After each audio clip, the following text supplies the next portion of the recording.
I can hear you loud and clear, buddy. Man, oh man, the driver, the number 7, 519E Racing Chevrolet. Andy Hertel, you've been here for a couple seasons now. Finally, you get your first win in the series. It's been a long time coming. You played the strategy absolutely perfect here in the 5th annual Piping Kettle 300 at Charlotte Motor Speedway. You're now locked into the playoffs. You can kind of breathe a sigh of relief for a couple weeks now. Man, oh man. And this, Jordy was saying too, this could very well be the most popular win of the season.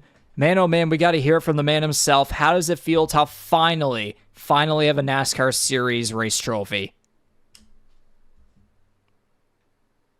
Yeah, I mean, it's unbelievable. The way that it happened, running out of gas, and all the guys pushing me back to the start finish line was really cool. Like Jason and Corbin were like my escort, and Ty and Jose and everybody were banging my door on the way back. So that made it feel awesome. All the work I've put in to try to understand how to drive these cars, and then it ended up being a fuel mileage win, but I'll still take it. It's awesome. Absolutely, man. And just got to talk about it as well. This is pretty much the first time we're talking to you here within the iRacing era here live on the YouTube channel.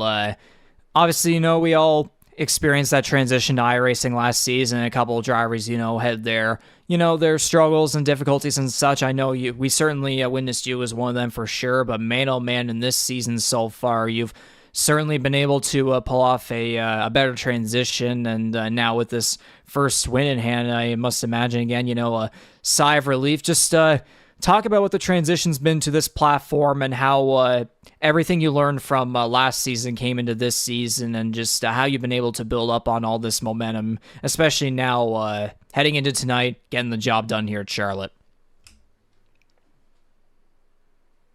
Yeah, so, I mean, I started in Season 2 with you guys, and that was when we were still on console with Heat 5 and then also the F1 games for Open Wheel, and I was always super mid-pack there. I just felt like I never really got a handle on that driving style. And then when we switched to iRacing and switched to PC, I feel like the cars you can really feel them a lot more. It's more, I guess, realistic physics, which kind of just made sense in my head when I practiced, how to drive these things. And it took a year. I mean, Corbin's been on the service for 10 years. Some of these guys have been around for a long time on PC already. So it definitely took a year of learning, and I'm by no means done learning. I have a lot still to learn from these guys. Tonight, I feel like I had maybe a ninth or 10th place car. I actually saved too many sets of tires. I should have used one earlier, so I blew that strategy, and then just rolled the dice with the last stop, and it ended up paying off. I was shocked that nobody was ahead of me, and then I realized when I coasted through the turns that I was making up enough fuel that I was actually going to just barely make it to the end. So I was just praying that there wasn't going to be a green-white checkered, because then I would have been, 20th at best. So yeah, just an awesome feeling. Hard work pays off. Great group of guys to race with. Great series to be a part of. You and Jordy do an awesome job every week. So yeah, just really happy. And speaking of Jordy here, I can only imagine you'll be happy to hear from him here as he's sent in a couple questions. You might have already answered one in there, but I'll ask it again. He said, Andy effing Hertel, huge congratulations, man. What a run. The first question was, when were you able to figure out that you had enough to make the long run work out? So at like 20 to go, I thought for sure I was going to have to pit. And then by about 11 or 12 to go, I started getting into a rhythm, running pretty consistent lap times, so obviously several seconds off the pace, just trying to conserve fuel through the turns and then maintain a good, it was kind of a momentum drive. I didn't touch the brake pedal the last 15 laps of the race, just trying to keep my speed up. I realized with 10 to go is possible. With 5 to go, my knees started shaking a little bit when I realized nobody behind me was going to gain. As long as I had enough fuel to cross the line, I was going to make it. So, yeah, just awesome. Indeed, man. And his second and final question here is you've been in enough of these Charlotte races to know that not everything goes as planned. I mean, I imagine you remember the chaos that we had in last year's World 300, world of a difference, haha, that we had here in this year's race, of course. But, being in enough of them, his question is, what was the biggest key to you keeping focused on what you had to do and just not worrying about what could have gone on around you? Yeah, I mean, that's kind of just how I drive every week. I feel like stock cars are the most difficult for me just because you almost have to focus on what's going on around you.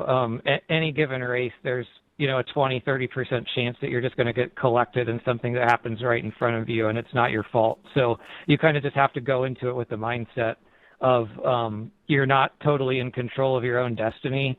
So I just try and focus on, what I am able to control, which is clean driving, not making mistakes myself, which I think, even though I'm not the fastest guy around, I'm known as a clean driver, which I strive for, and I'm proud of that. And, hitting my marks in the pits, I try not to get any penalties. I get really mad at myself for like days after the race, as you guys in our Facebook chat know, if I screw up and get a pit road penalty or something like that. So, just trying to stay in control of what I can and not worry about what I can't, which is, I think, a good lesson for life in general. I'm kind of an anxious person anyway, so iRacing kind of translates into that and helps me out a little bit. So, yep. For sure. And now, again, being the first time talking to you here, all this, the relationship you have with 519 E-Racing and, being with Jason Butler and Darcy Ford, guys who have been here since the very beginning in the Canadian E-Motorsports network. Just talk about what it's meant to, be partnered with them and what it's meant to have the support from them throughout your time here in the series, and especially with the transition to iRacing and just how this season has gone overall. Because, I mean, you and Ford every week have become, consistent weekly contenders, and now you're able to finally get 519 Racing back into victory lane here tonight at Charlotte. So just, again, talk about what it's meant to have their support and what it means to be on that team. Yeah, I mean, from day one of messaging the league and asking to join when no one had ever heard of me before. I got paired up with Jason. He was looking for a teammate.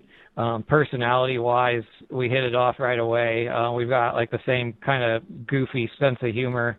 We went up to my wife and I drove up to see him last summer and stayed there and met his wife, and it was really cool. So, he's been really busy and not able to put in as much practice as he would like for these weekly races right now. And, we all have other lives to attend to.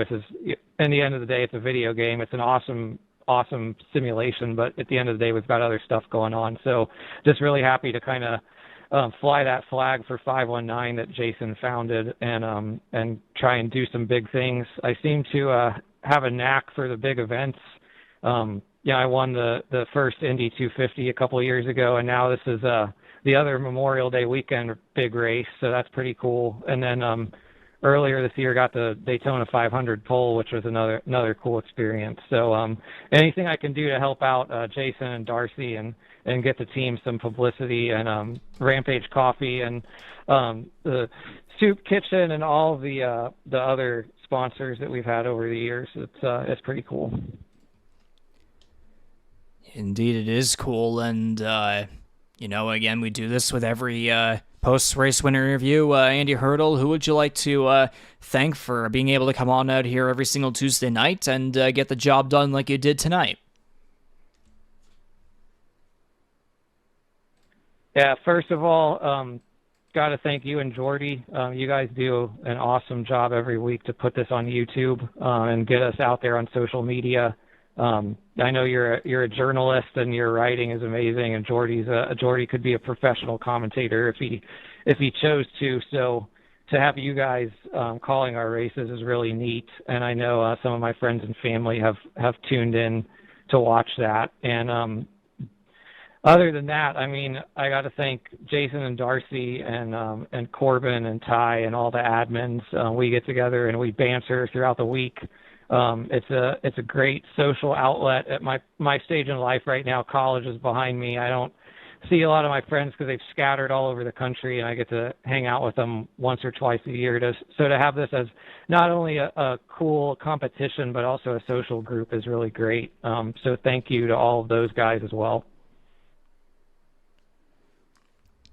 For sure, for sure. And now, moving forward, you are now officially locked into the 5th annual Ross Cup playoffs. So, moving forward for the next couple of weeks, what's going to be kind of your number one goal to keep up this momentum going into the playoffs? You want to kind of take it easy, or do you want to still go for it, get some extra points, and even try to go for some extra wins in the next couple of weeks, especially with this upcoming stretch of races that we have at races like Iowa next week. We also have Monza, we got Pocono, we got Indianapolis, we got Rockingham to finish off the regular season. Like, what's it going to take to keep up this momentum moving forward, and what's going to be kind of your mindset approaching the playoffs?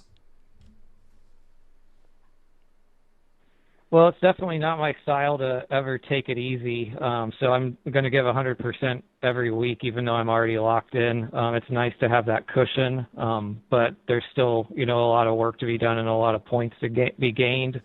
So, I enjoy practicing with the guys throughout the week and learning the different tracks and how the cars behave on the different surfaces. iRacing is awesome for that with the scanned tracks and how the cars handle. So, yeah, just keep doing what I've been doing. It's frustrating at times, but it's also the level of competition in this league is so high.